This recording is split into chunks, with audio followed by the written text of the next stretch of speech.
यदि संख्या 1 से लेकर 5600 के बीच में रहे तो वर्गमूल निकालना बहुत ही आसान हो जाता है। बस ये ट्रिक आपको आना चाहिए। तो कौन सा ट्रिक है, चलिए आपको हम बताते हैं। अब देखिए यहाँ पर हेडिंग लिख दिए हुए हैं कि यदि संख्या 1 से लेकर 5600 के बीच में रहे, ठीक है। तो अगर संख्या आपको 1 से लेकर 5600 के बीच में रहे तभी ये नियम आपको लागू होगा। देखिए 2 स्टेप यहाँ पर है, 2 नियम यहाँ पर हम लिख दिए हुए हैं। यहाँ पर आपको ज़्यादा लग रहा होगा लिखा हुआ है तो, लेकिन ये कुछ नहीं है। बस अगर आप मेरी बातों को आप समझ लेते हैं तो ये आपको याद करना नहीं है, सिर्फ समझना है। बस आपको समझने का देर है। जहां आप समझ लिए, आप किसी भी सवाल को 1 से लेकर 2 सेकंड में ही आप उसको हल कर दीजिएगा, ठीक है। तो चलिए समझते हैं कि क्या कहता है। देखिए फर्स्ट स्टेप कह रहा है कि संख्या 2500 से अधिक रहने पर 50 में जोड़ेंगे और कम रहने पर 50 में से घटाएंगे, ठीक है। अब जो सवाल आपको मिलेगा 1 से लेकर 5600 के बीच में, तो अगर सवाल दिया होगा 2500 से अधिक रहेगा वो संख्या तो आपको 50 में जोड़ना है, ठीक है। और 2500 से कम रहेगा तो आपको 50 में से घटाना है। समझ गए? तो क्या जोड़ना है क्या घटाना है वो हम बाद में बताएंगे, पहले सेकंड स्टेप को समझ लीजिए। सेकंड स्टेप कह रहा है कि संख्या का अंतिम 2 अंक 1 से 25 तक के संख्या का वर्ग का अंतिम 2 अंक होगा। इसको समझिए, जो आपको सवाल दिया गया है बनाने के लिए, उस सवाल का अंतिम 2 अंक जो होगा वो 1 से 25 तक के वर्ग का ही संख्या होगा, ठीक है। तो जो संख्या आपको 1 से 25 तक का वर्ग का है उसी संख्या को आपको 50 में जोड़ना है और घटाना है। चलिए सवाल के माध्यम से इसको हम लोग समझते हैं। चलिए मान लेते हैं सवाल दिया हुआ है रूट अंदर 2304, ठीक है, और इसका आपको वर्गमूल निकालना है। तो देखिए संख्या जो है ये 2500 से कम है ना। ये 2304 है, 2500 से कम है, इसलिए यहाँ पर हम लोग 50 लिखेंगे और यहाँ पर घटाव कर देंगे, ठीक है। अब देखेंगे कि क्या बोल रहा है कि संख्या का जो अंतिम 2 अंक होगा वो 1 से लेकर 25 तक के वर्ग का अंतिम 2 अंक होगा, ठीक है।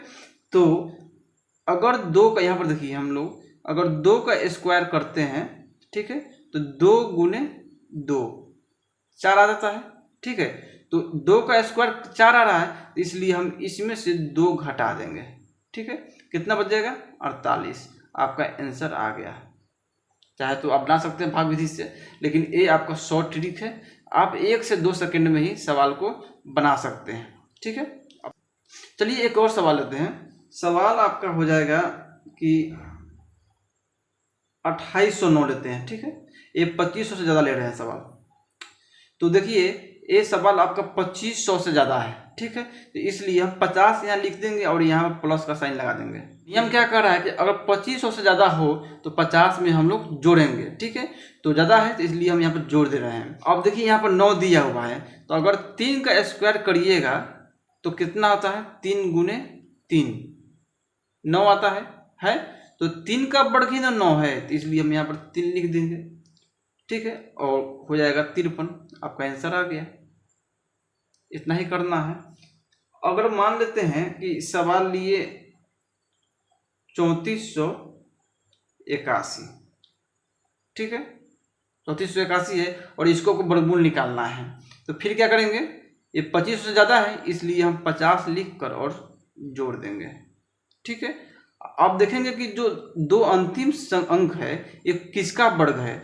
तो अगर 9 का वर्ग करते हैं तो 9 गुने 9 81 आता है। तो 9 का वर्ग है 81, इसलिए हम लोग यहाँ पर 9 लिख देंगे और 59 आपका आंसर आ गया। देखिए बहुत ही आसान है, ठीक है, बहुत ही आसान है और बहुत ही शॉर्ट ट्रिक है। ऐसा शॉर्ट ट्रिक आपको नहीं मिलेगा, इसलिए इसको ध्यान से देखिए आप।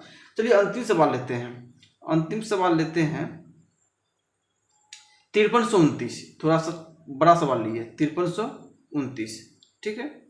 अब देखिए इसमें क्या करेंगे हम लोग। 2500 से ज़्यादा है इसलिए 50 लिख के और हम यहाँ पर जोड़ का चिन्ह लगा देंगे। अब जो ये 29 है 1 से लेकर 25 तक के किसी संख्या का वर्ग का अंतिम 2 अंक है, ठीक है। तो अगर हम 23 का स्क्वायर करते हैं यहाँ पर, ठीक है, तो 23 गुने 23, यहाँ देखिए 23 गुने 23 कितना होगा? 529 होगा। 529 होगा। तो देखिए 529 का अंतिम 2 अंक कितना है? 29 है और यहाँ भी कितना है? 29 है। तो इस 23 को हम लोग यहाँ पर लिख देंगे और इसको जोड़ देंगे तो कितना हो जाएगा 73। आपका आंसर आ गया। तो 1 से लेकर 5600 के बीच में आपको कोई भी सवाल आ जाए तो उसका वर्गमूल ऐसे ही बनाइएगा, क्योंकि बहुत ही आसान तरीका है, बहुत ही शॉर्ट ट्रिक है, ठीक है। और 5600 के बाद जो भी संख्या आपको आएगा कि उसका कैसे बनाए वर्गमूल, तो शॉर्ट ट्रिक से ही आपको हम कल बताएंगे। तो आज के लिए इतना ही। आप हमारे चैनल पे पहली बार आते हैं तो प्लीज़ चैनल को सब्सक्राइब जरूर कर दीजिएगा, और कोई भी इस टॉपिक से आपको सामने डाउट है तो प्लीज़ कमेंट जरूर करिएगा। धन्यवाद। जय हिंद, वंदे मातरम।